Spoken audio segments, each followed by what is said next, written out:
Welcome back, 3-day weekend. We are working on the Kodiak today, trying to get this thing to run. Not the Can-Am, not the Ace, but the Kodiak. We left it last time with replacing the cam chain and guide. Put it all back together, tried to start it, no start. I know what the problem is, pretty good idea. I glanced at it, and it's not good. So let's get to it.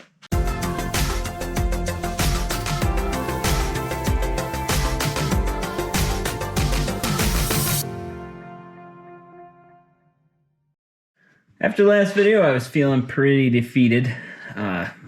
Put everything back in, made sure the timing was right and all that. I did check for spark. It has spark. I checked for fuel. It definitely has fuel. I took the fuel tank back off. So the only thing and air. So the only thing we're missing is compression. So I took off the valve cover, and look how much clearance I have on that valve. That is a lot. I mean, we measure that in thousandths, and I have 1/4 of an inch. So obviously something is messed up there. Pretty confident. My biggest fear was that the cam was going to be in the wrong position when it broke, and the piston came up and touched a valve. So I'm pretty sure I have an intake valve that's bent. So this video is going to be removing the cylinder head from here. And of course, I'll have to check everything else, down low. But yeah, we're gonna be after the cylinder head today to at least pull out this intake valve, because I guarantee you it is bent. So we have a couple of big things we can do to prepare for this. We're gonna take the timing tensioner, chain tensioner back out. We're going to remove the intake from it. Just a couple of hex on those Allen keys. This engine mount we're going to take off, and this exhaust manifold, which will be tricky. Whatever this is. Oh, coolant. It's like temperature sensor. Temp sensor on something. That's all the prep work. We're down to just the bolts, and of all the stuff I removed, the two I said I was going to remove in the beginning, I didn't remove. Those are still sitting there. I'm just going to leave that boot on there. The second bolt, the carb was in the way, so I pulled the carburetor out. I don't know, kind of did the same thing. I think we're getting close to removing the head bolts. I think we're ready to pull the head bolts. Oh, I see two littles. We have two little hex bolts right here. I'll remove those first and get those out of the way before we remove the big actual head bolts. Just planning ahead, this engine mount is right down next to where I'm working. Rather than fighting it, looks like it's held on by one bolt there and one bolt there. So I'm going to pull those out, get that whole mount right out of the way. And I hate this part. We're going to start loosening these head bolts. I'm just going to put a little bit of a turn in each one, working cross pattern. Jeez, those are tight.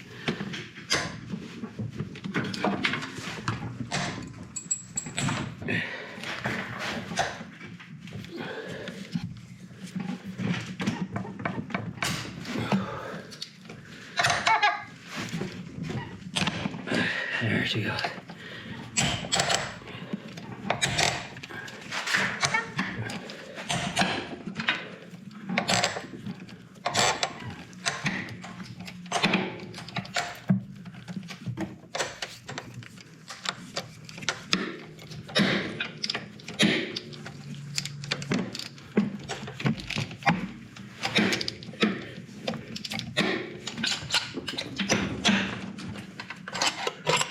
These bolts go on forever.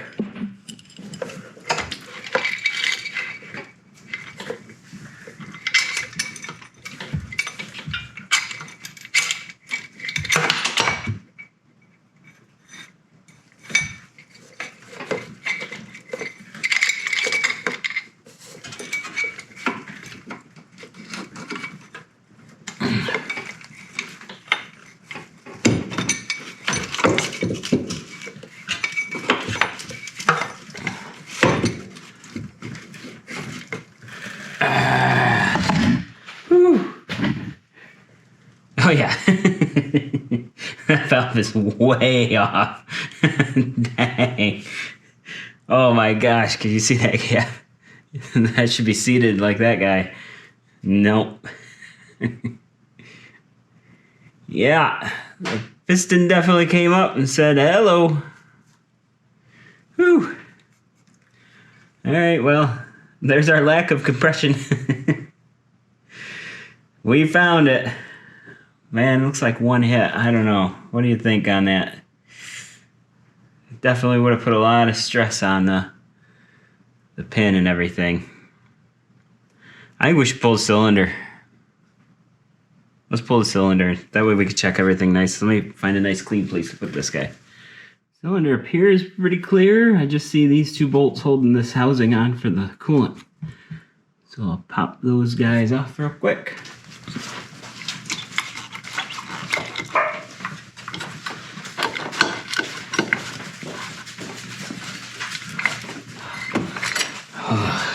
Oh, jeez. Got some coolant left in her. There we go. Well, one silver lining in this is I can replace this guide I was talking about earlier. I bought the new one but couldn't get it in there. Well, that's a nice looking cylinder wall.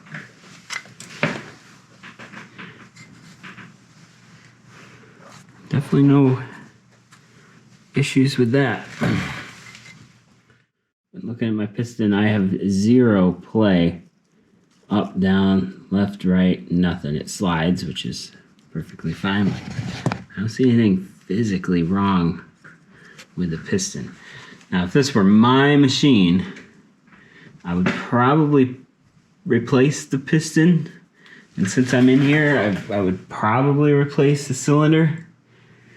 I mean, I'm right here. Why not freshen up the top end?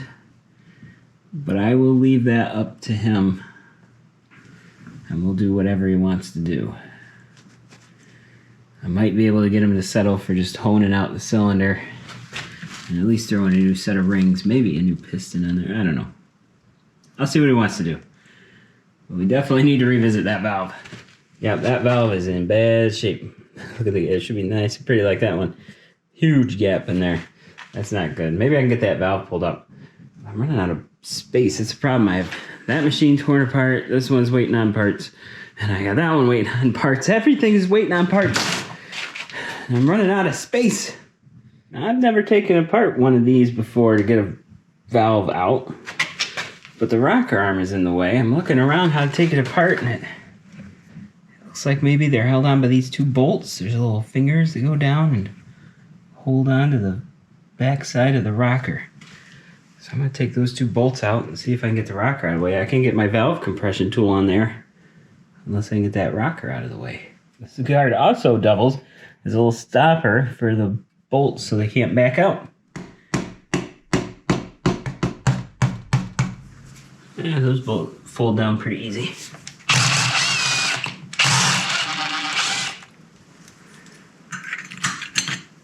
Reading the service manual, it says to thread an M10 bolt. I have a new one for the suspension I'm working on the machine behind me. Oh, it does thread right in. I don't know how far I'm supposed to go. Not that far. Oh, geez. Oh, that comes out easy. Score. Okay.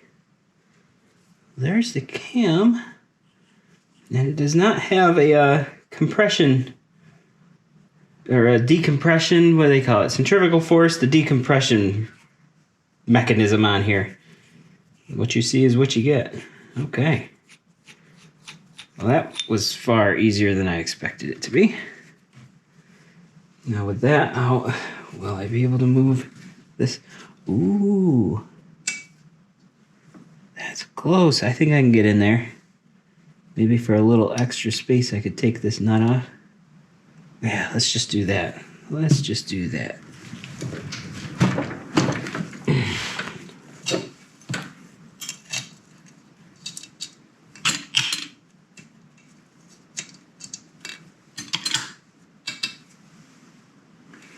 Don't think that got me anything, but I should be able to get my valve compression on there.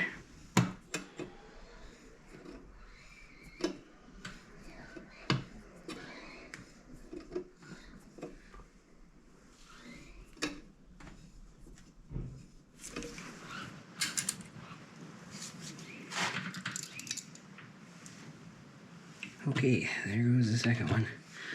That did not come out clean. Also, dang it, fun fact, I took the valve adjustment off the exhaust valve instead of the intake valve. So you can do it without removing that.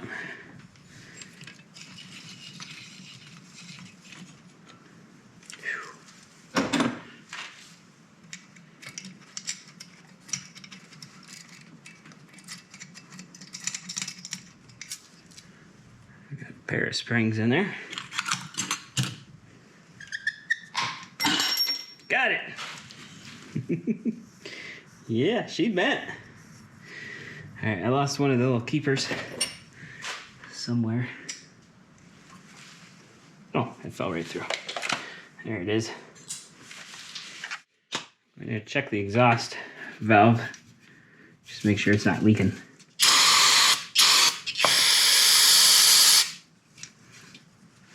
Okay, the exhaust valve is not leaking. I'm drizzling from the front. Sweet. So I need a new intake valve. I've looked at pricing. We have a plan. This is what we're going to do. New rings. We're going to hone the cylinder real quick. I have a universal hone. That's what we're going to hit it with. But we'll throw new rings in there. That way we don't have any gaps or anything. I have to do a new cylinder gasket. The old one broke when we took the old one off, but you should replace that anyway. Here it is.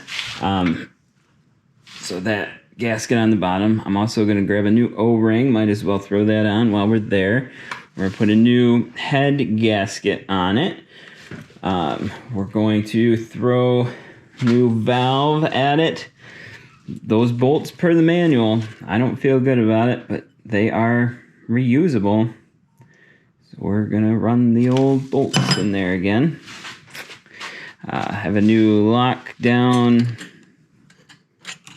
whatever dealy thingamabob that is. You're supposed to replace that every time. I think that's it. But now that I'm out here looking at it, I might throw a new valve stem seal on there too for the new valve, just so we don't have any issues with that. Yeah, I'll add one of those. That should do it. That's everything we need. So once these parts come in, we'll get right back to work. I have other things to work on. I just brought this guy in. It's got a bad axle boot, and my machine needs to come back in. I have a couple of bad bearings on that.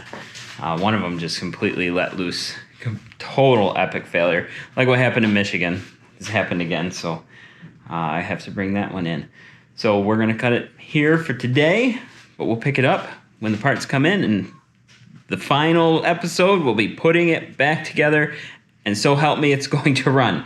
One more episode on that. But thank you so much for watching. I really appreciate all the viewers and all the subscribers, especially Patreon members, or those of you that have joined right through YouTube. You guys are amazing. I really appreciate the support. It keeps us going.